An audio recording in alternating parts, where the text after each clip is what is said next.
గ్రామం జైదపూర్ మండలం అల్రాయిపేట గ్రామంలో అకాల వర్షాల గురించి పడడం వల్ల పంట నష్టాలు బాగా జరిగినాయి.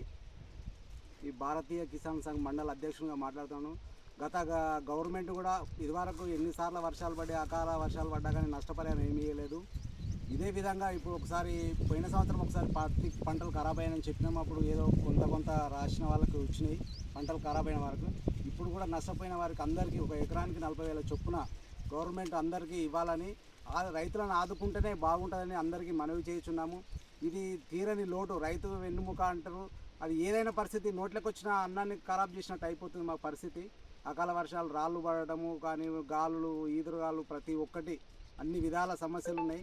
నోట్లోకి వచ్చిన పంట చెడిపోయింది కాబట్టి దీనికి గవర్నమెంట్ ఆదుకొని మమ్మల్ని అందరినీ ఆదుకోవాలని రైతుల తరపున, మా మండలి తరపున నుంచి నేను కూడా మనవి చేయుచున్నాను. ఇది ఒకరి నా యొక్క మనవి.